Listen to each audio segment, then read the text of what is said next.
Just hours after a ceasefire between Israel and Hamas came into force this morning, there were clashes between Israeli police. The air, water, and land is controlled by the State of Israel. The Israeli military is preparing for a ground invasion of Gaza. Free Palestine! Free Palestine!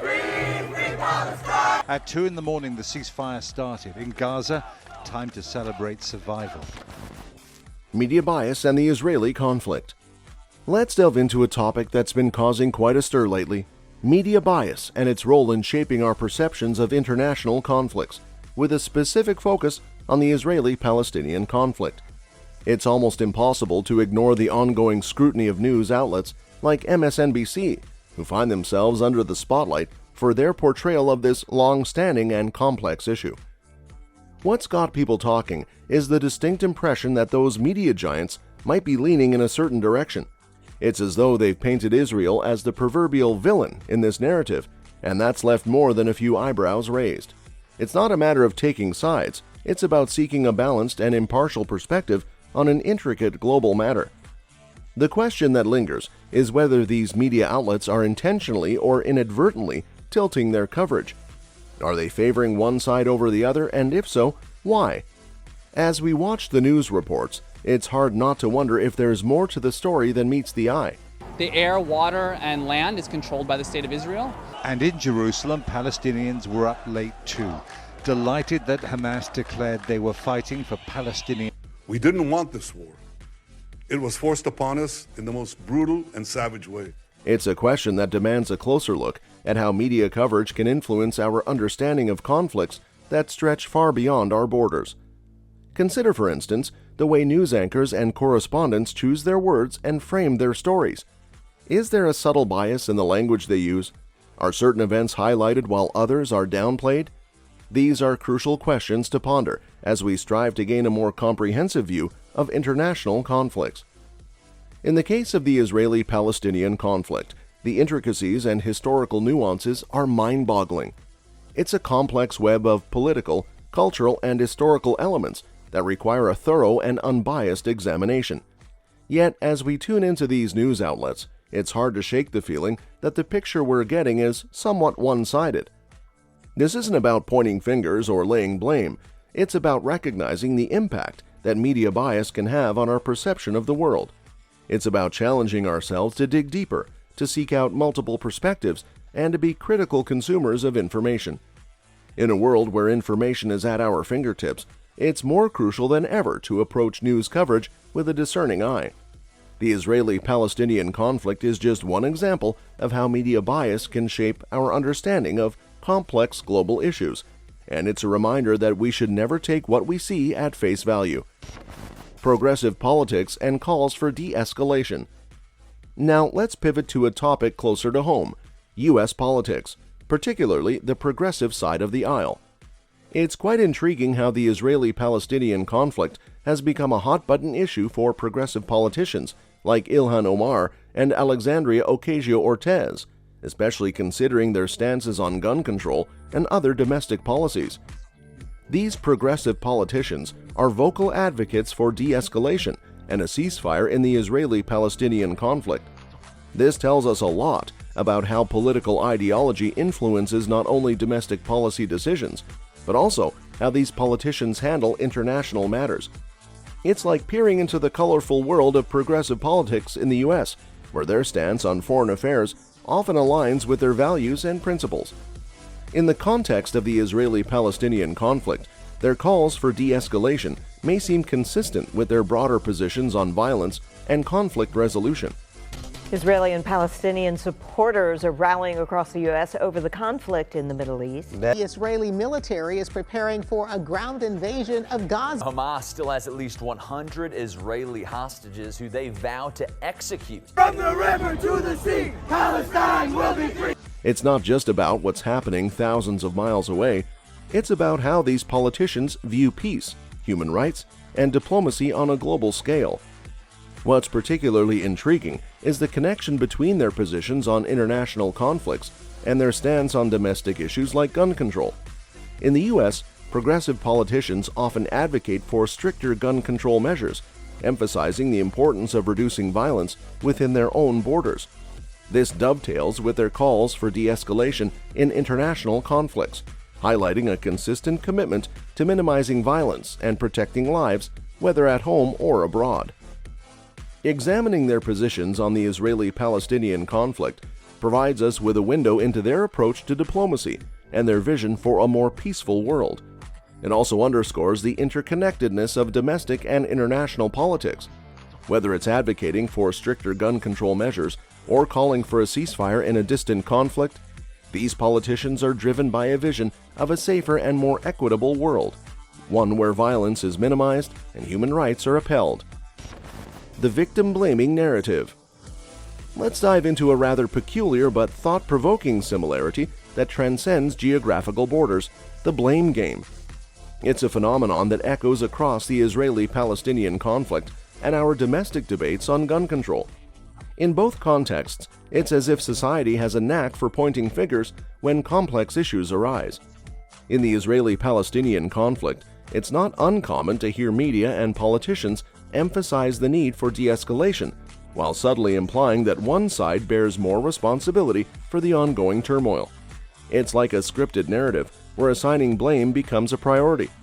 The question of who's at fault takes center stage, often overshadowing the complexities of the situation.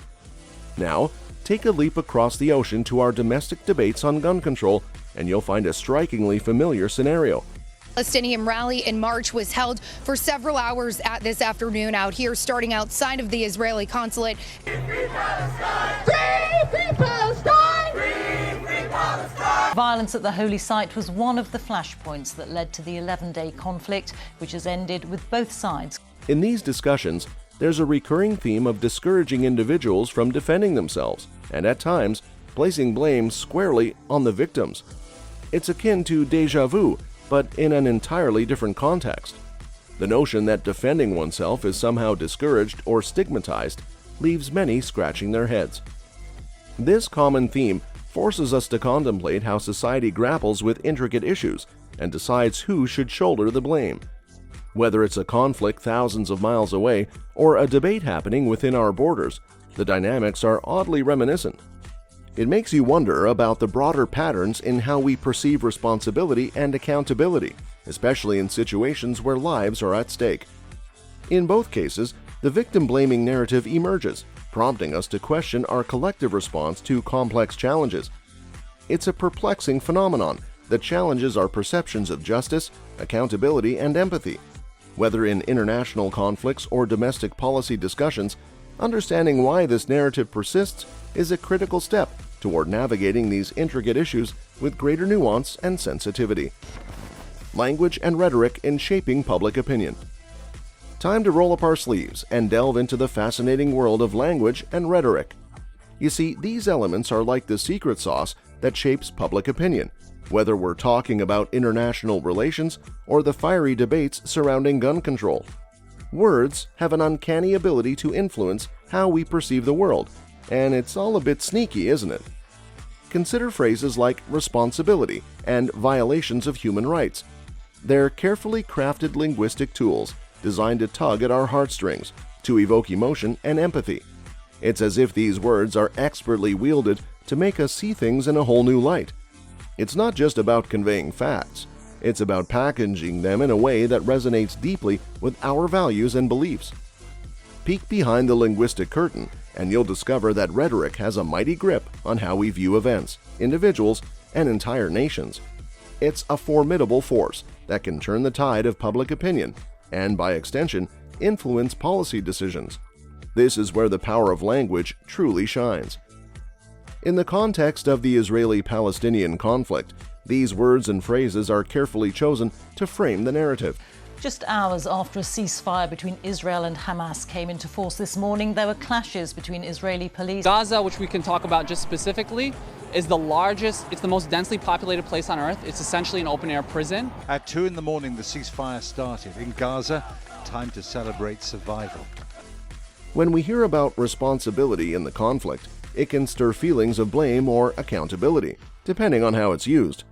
Similarly, violations of human rights can spark outrage and a sense of moral duty. Now, shift your focus to the domestic front, particularly the gun control debates. Here, too, language plays a pivotal role. Phrases like gun control or gun rights are loaded terms that can instantly trigger passionate responses. They're designed to encapsulate complex issues in just a few words, and in doing so, they shape the way we approach these topics. By dissecting the language and rhetoric used in these contexts, we gain a glimpse into the intricate art of persuasion and influence. It's a reminder that the words we choose aren't mere tools of communication. They're potent instruments that can mold our perceptions, sway our emotions, and ultimately guide our decision-making. Understanding this linguistic dance is key to becoming savvy consumers of information and active participants in shaping the narratives that define our world. The broader implications. Here's the deal. What we hear and see in the media doesn't just stay on our screens. It seeps into our collective consciousness and influences how we perceive the world. When media outlets frame international conflicts or domestic debates in a certain way, they're essentially setting the stage for public opinion. And guess what? Public opinion is the driving force behind policy decisions, both at home and on the global stage. Take the Israeli-Palestinian conflict, for example. When media outlets lean in a particular direction, it can sway public sentiment and, consequently, impact how governments respond. The same goes for domestic issues like gun control. The narratives we're exposed to can shape our views and, in turn, influence the policies that get implemented. This is no small matter. It's a powerful reminder that what we hear and see isn't just entertainment or information. It's a force that shapes the very fabric of our society. It's a reminder that the narratives we encounter have a massive impact on what goes down in our own backyard and indeed across the globe. So the next time you tune into the news or engage in political discourse, remember that you're not just a passive observer. You're part of a much larger narrative, one that has the power to mold policies, change lives, and shape the world we live in. It's like being a character in a never-ending high-stakes drama, and your role matters more than you might think. That's all for this video, folks. We'll see you next time.